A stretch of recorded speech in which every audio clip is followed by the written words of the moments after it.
मैंने हल्फ उठाया, मैं आइन और कानून के ताबे हूँ, मैं अपने हल्फ की वायलेशन नहीं करूंगा। आइन को तो छोड़ दीजिए, आइन तो हम पढ़ेंगे नहीं, जजमेंट पढ़ेंगे बैठकर। इस मुल्क में कई बार मार्शल लॉ भी लगे हैं, मैं उन जजमेंट के ताबे नहीं हूँ। आप 100 जजमेंट मुझे प्लेस करें, मैं एक भी नहीं पढ़ूंगा। मैं कहूँगा आइन पढ़िए।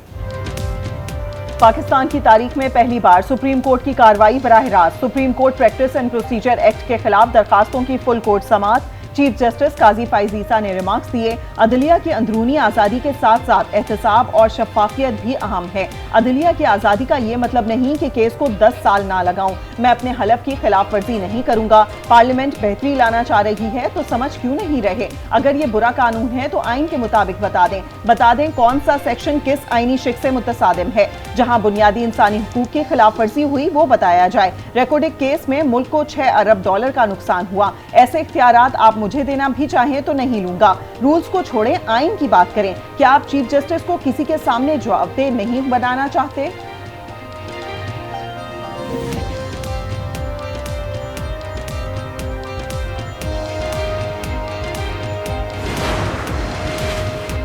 चीफ जस्टिस का इख्तियार 2 सीनियर जजेस के साथ बांट दिया गया है। इख्तियार बांटने से कौन सा बुनियादी हक मुतासर हुआ? जस्टिस अतहर मिनल्ला की रिमार्क्स। कहा, पार्लियामेंट का ये इकदाम अदलिया की आज़ादी को मजबूत बनाएगा। चीफ जस्टिस ने 2 सीनियर जजेस से मुशावरत करना है। जस्टिस मंसूर शाह ने कहा, अदलिया की आज़ादी खतरे में पड़ने वाली कोई बात नहीं है। कानून पार्लियामेंट से ही आता है। Practice and procedure act supreme court को मजबूत बनाता है। बाहर की दुनिया में बेंच चीफ जस्टिस नहीं बनाता। बेल्ट के जरिए बेंचेस की तश्कील का मामला तय पाता है। जस्टिस आयशा मलिक ने कहा, ये एक्ट रहता है तो केस के खिलाफ अपील कौन सा बेंच सुनेगा। जस्टिस मुनीब अख्तर ने कहा, अगर फैसले के बाद अपील का हक दे दिया जाए तो हर बंदा आ जाएगा। पार्लियामेंट ने कानून बनाकर जुडिशल पावर का रास्ता बंद कर दिया। पार्लियामेंट अदालती इख्तियार में मुदाखलत कर रही है। हर इख्तियार पार्लियामेंट को नहीं दिया जा सकता। जस्टिस एजाजुल अहसन ने कहा, रूल्स बनाने का आईनी इख्तियार इस अदालत को दिया गया है। जस्टिस मुसर्रत हिलाली ने इस्तफसार किया कि क्या कानून साजी के जरिए चीफ जस्टिस के इख्तियारात को खैर मौसर किया जा सकता है।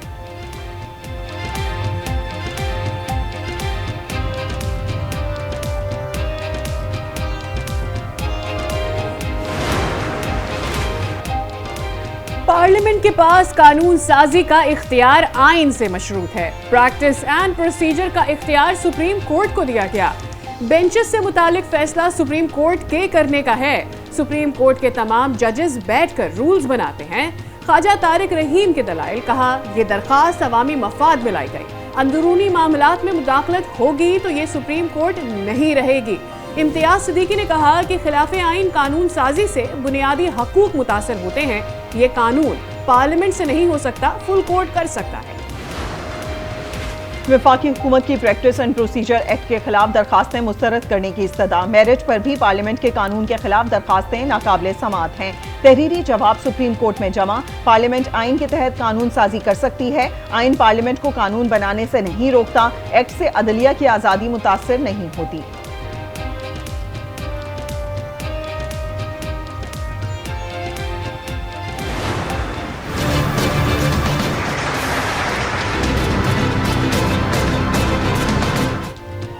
चीफ जस्टिस काजी फाइज ईसा की सुप्रीम कोर्ट आमद। शानदार इस्तकबाल किया गया। रजिस्ट्रार ने गुलदस्ता पेश किया।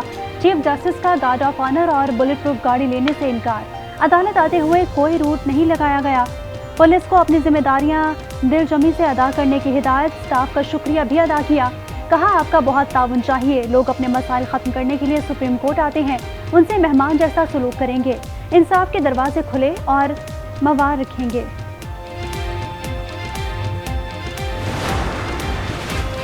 जुडिशल कॉम्प्लेक्स तोड़फोड़ केस परवेज इलाही का 1 रोजा राहदारी रिमांड मंजूर। एंटी करप्शन पंजाब के हवाले कर दिया गया। सदर पीटीआई को इंसदाद दहशतगर्दी अदालत इस्लामाबाद में पेश किया गया।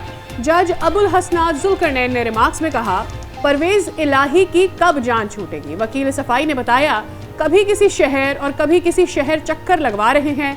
परवेज इलाही ने कहा, कल इस्लामाबाद से मुझे वापस लाहौर ले गए, फैमिली से मुलाकात भी नहीं करवाई। परवेज इलाही को अदालत हुक्म के बावजूद पेश न करने का केस। चीफ कमिश्नर और आईजी इस्लामाबाद के वारंट गिरफ्तारी जारी। वारंट के बावजूद आईजी इस्लामाबाद पेश नहीं हुए।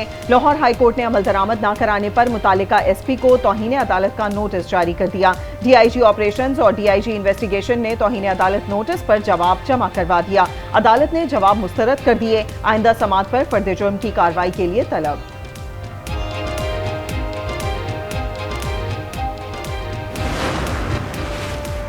साबिक वफाकी वज़ीर दाखिला शेख रशीद को आज एटीसी इस्लामाबाद में पेश किया जाएगा। शेख रशीद को भतीजे और मुलाजिम समेत रावलपिंडी से गिरफ्तार कर लिया गया था। सरबरा अवामी मुस्लिम लीग शेख रशीद भतीजे शेख शाकिर और मुलाजिमीन को पुलिस हिरासत में लेने के खिलाफ लाहौर हाईकोर्ट रावलपिंडी बेंच में दरख्वास्त दायर कर दी गई।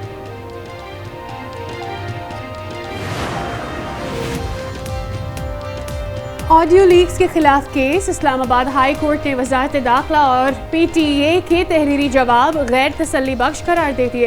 तफसीली जवाब मांग लिया। जस्टिस बाबर सत्तार ने रिमार्क्स दिए, वफाकी हुकूमत अदालती सवालों के जवाब दे वरना हसास इदारों को डायरेक्ट पार्टी बनाकर जवाब तलब करेंगे। तहकीकाती इदारे को तहकीकात से नहीं रोक सकते। खुसूसी अदालत ने चेयरमैन पीटीआई के बेटों से टेलीफोनिक मुलाकात न करवाने पर रिपोर्ट तलब कर ली। जज अबुल हसनात जुल्करनैन ने कहा, 26 सितंबर को चेयरमैन पीटीआई का जुडिशल रिमांड मुकम्मल हो रहा है। सुप्रिंटेंडेंट अटक जेल से मैं खुद बात करूंगा। क्या मालूम सुप्रिंटेंडेंट के साथ मामलात वहीं हल हो जाएं।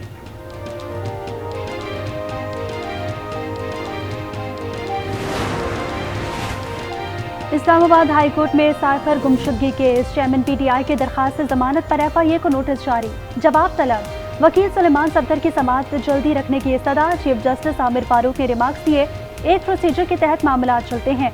आइंदा पीर तक दरखास्त मुकर्रर हो जाएगी। समाअत 25 सितंबर तक मुलतवी।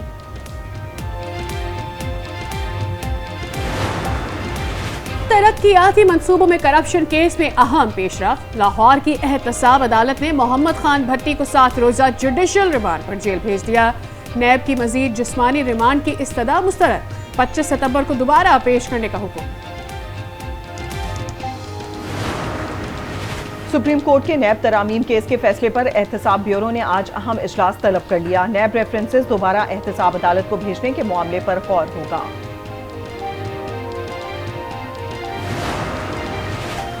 निगरान वज़ीर आज़म अनवारुल हक काकड़ का 5 रोज़ा दौरा अमरीका। अक़वाम मुत्तहिदा की जनरल असम्बली के 78वें इजलास में शिरकत करेंगे।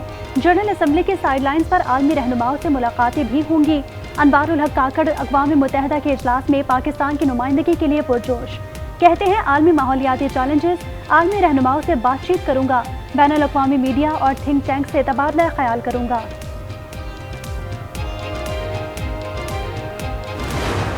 डॉलर की कदर में कमी का तसलसल बरकरार। इंटरबैंक में ₹1.04 सस्ता। इंटरबैंक में डॉलर 295 रुपए 80 पैसे पर आ गया।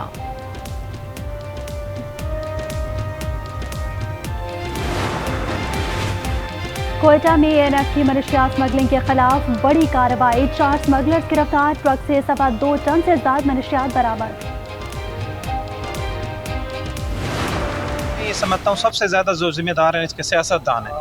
देखा नहीं, उन्होंने गवर्नमेंट को स्टेबल नहीं किया। आपस की लिखापत उनकी लगी रही, आपस की उनकी लड़ाई झगड़े रहे। ये जो माफियाज के खिलाफ हम तो पहले दिन से कह रहे हैं कि इनके खिलाफ कार्रवाई करें, चाहे डॉलर माफिया हैं, चीनी माफिया हैं, या लोगों को महंगाई की दलदल में धकेला हुआ है।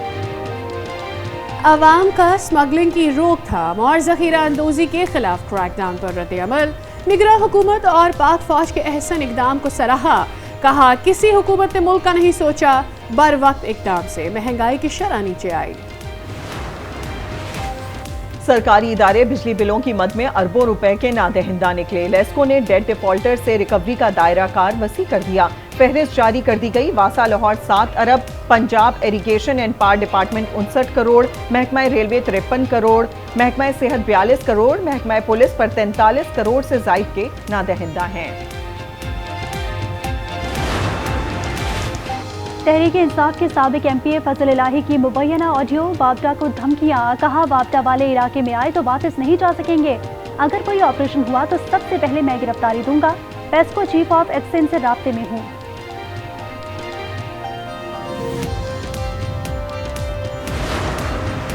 मुल्क के मुख्तलिफ शहरों में वक्फे वक्फे से बारिश। सिंध, पंजाब और खैबर पख्तूनख्वा में मूसलाधार बारिश से जल थल एक हो गया।